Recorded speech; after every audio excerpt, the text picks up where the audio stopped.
예, 행동으로 보여줍시다. 이런 제목으로 에스겔서 4장 1절에서 17절까지 말씀 함께 나누겠습니다.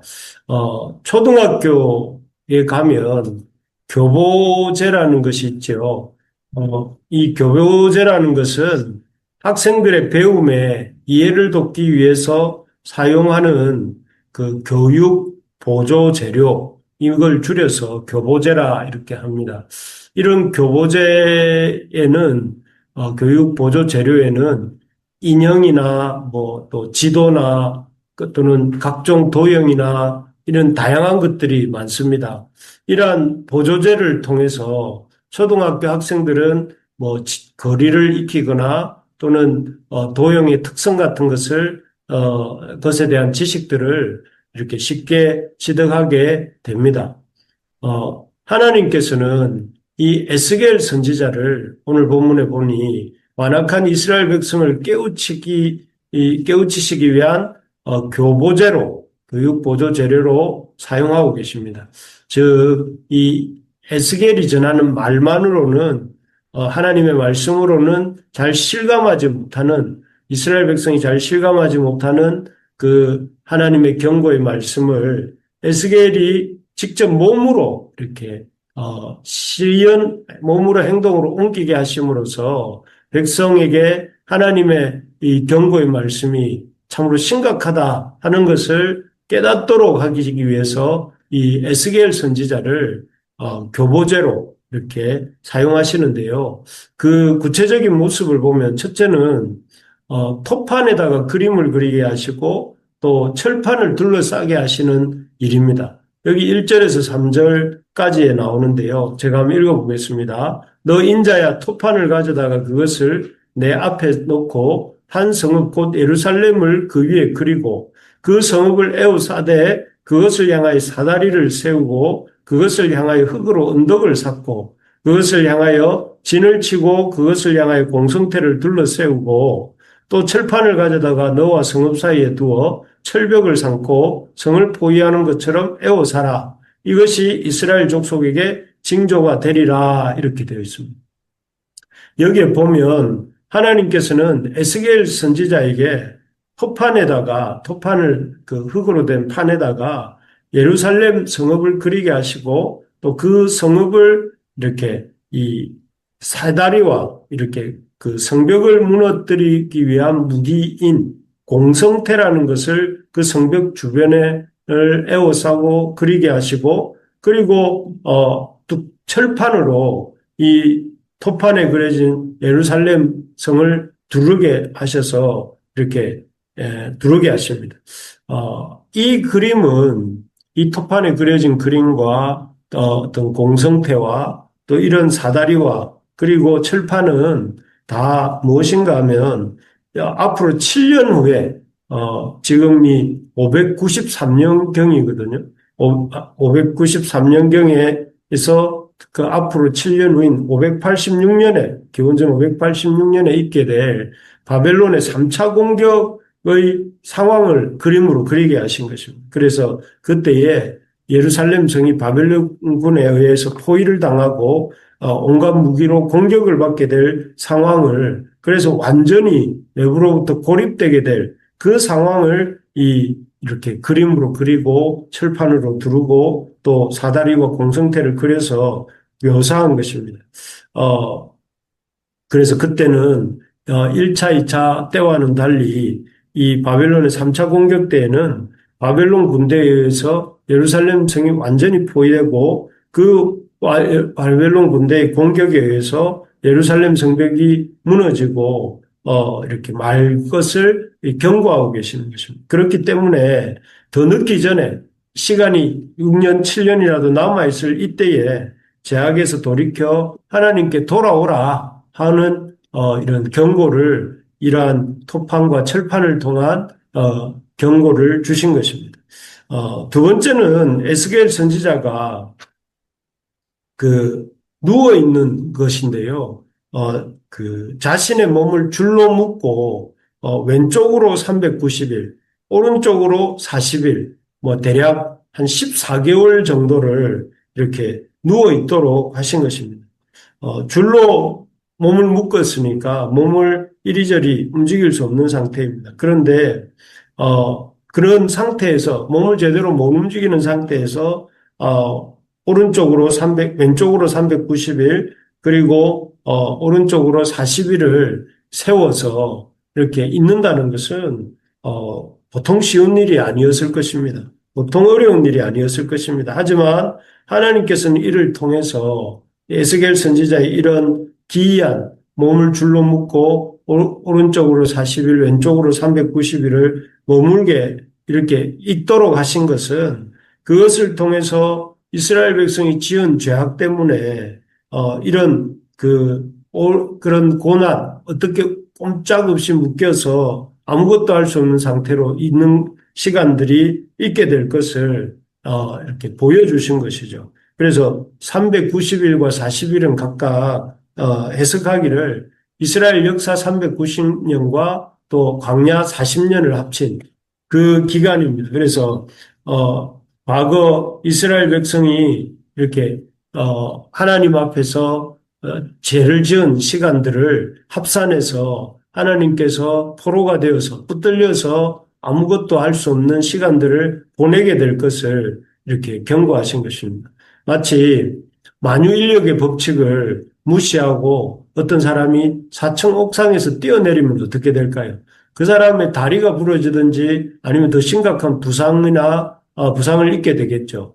그런 것처럼 하나님을 무시하고 하나님을 인정하지 않고 교만하면서 불신앙하고 불순종하고 우상을 섬기는 이런 죄는 하나님께서 반드시 그 죄 지은 기간만큼 다루시고 심판하시고 그 결과 온몸이 묶인 것처럼 한쪽만을 볼 수밖에 없는 그런 결과와 고통을 겪게 된다 하는 사실을 보여주신 것이죠. 이 사실을 우리가 놓치면 안 되겠습니다. 하나님의 이 주권자 되심과 하나님의 살아계심을 인정하지 않는 일은 반드시 그 결과를 가져온다는 것, 그리고 그런 하나님의 주권자 되심과 살아계심을 인정할 줄 아는 자야말로 이런 참 자유를 얻고 그 자유 안에서 하나님을 섬길 뿐 아니라 또 그 인생의 복을 누리게 된다 하는 것을 우리가 깨달아야 되겠습니다. 그래서 참 이 에스겔 선지자가 몸소 보여주는 이 메시지의 핵심은 하나님의 불순종한 죄에 대한 대가를 이스라엘이 이렇게 회개하지 않으면 치르게 될 것이고 회개하고 돌이켜야 그런 죄의 결과로부터 구원함을 얻을 수 있다 하는 것이죠. 마지막으로 하나님께서는 첫째는 에스겔 선지자에게 토판과 철판을 사용해서 예루살렘이 맞을 운명에 대한 경고를 하셨고 두 번째는 또 그들이 그렇게 불순종할 때에 하나님 앞에 불신앙하고 불순종할 때 결국 바벨론의 포로가 되어서 이렇게 묶인 채로 390일과 40일 각각 그런 포로의 시간들을 겪게 될 것을 경고하시고 그리고 마지막으로는 이 14개월 390일과 40일을 누워있는 동안에 왼쪽 오른쪽으로 이렇게 누워있는 동안에 하나님께서 에스겔에게 구운 떡과 아주 인분의 구운 떡과 소량의 물을 먹으라 하신 것입니다. 그런데 이 14개월 동안 힘든 오른쪽 왼쪽으로 누워있는 그 힘든 참 상황에서 하나님 에스겔에게 허락하신 이 떡과 물의 양이 너무 적습니다. 떡은 20세겔인데 오늘날 우리의 무게로 치면 약 228g, 약 230g 정도입니다. 그리고 물은 6분의 1 흰 이렇게 되어 있는데 이거는 약 600ml 정도 된다고 1리터가 안 되죠. 그러니까 아주 오늘날로 치면 우리 한 끼 식사도 안 되는 정도의 양입니다. 한 끼 식사도. 그걸 가지고 이렇게 하루를 견디면서 이런 적은 양의 물과 떡을 먹으면서 하루를 보내게 하셨습니다. 이것은 왜 이런 것일까요? 그것은 이스라엘이 유다 백성이 바벨론에 포로로 끌려갔을 때 그들이 겪게 될 그 삶의 힘듦을 핍절함을 보여주기 위한 것이죠. 유다가 바벨론의 포로로 붙들려 갈 때, 그들의 삶은 자유롭지 못하고 마치 묶여서 한쪽만을 보게 돼 있는 것처럼 자유롭지 못하고 또 먹을 것도 넉넉하지 못하고 마실 물은 더더구나 부족한 그런 상태로서 비참하고 굶주리고 목마른 그런 삶이 계속될 것임을 보여주시는 것입니다. 그래서 그렇게 되지 말라고 이 에스겔 선지자를 통해서 하나님이 회개를 돌이킬 것을 촉구하고 계시는 것이죠. 참 그렇습니다. 하나님을 믿지 않고 하나님 앞에 불순종하고 하나님을 불신앙하는 삶을 계속 살아나갈 때 그 결과는 결코 민족이든지 개인이든지 아름답지 않습니다.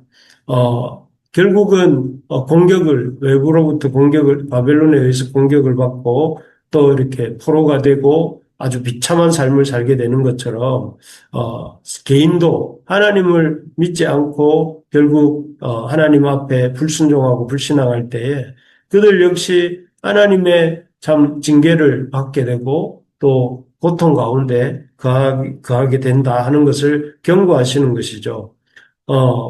그렇기 때문에 우리가 기회가 있을 때, 회개할 기회가 있을 때 하나님께 돌이켜야 합니다. 돌이키며 하나님을 도우심을 의지해야 되는 것이죠.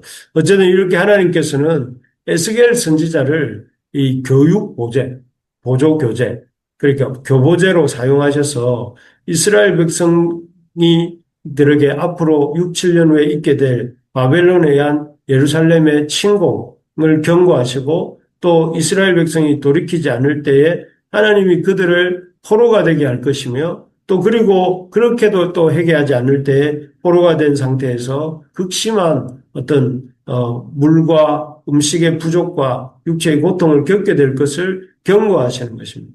그러므로 우리가 참 회개할 기회가 있을 때 돌이켜야 된다. 하나님이 회개하고자 하는 마음을 주실 때 말씀을 통해서 사람을 통해서 우리에게 회개해야 될 이런 깨달음을 주실 때에 회개하고 돌이키는 것이 이런 파국을 맞지 않는 하나의 지혜가 되는 것입니다. 하나님의 지혜가 되는 것입니다. 그래서 우리가 하나님 주시는 이 지혜를 잘 붙들고 그런 파국을 맞지 않도록 우리가 해야 되겠습니다. 그리고 아울러서 참 이런 하나님을 무시하고 자기 고집과 주장대로 살아가고 있는 이들에게 에스겔 선지자가 이 자기의 온몸을 던져서 경고의 말씀을 전한 것처럼 사실 얼마나 힘들겠습니까?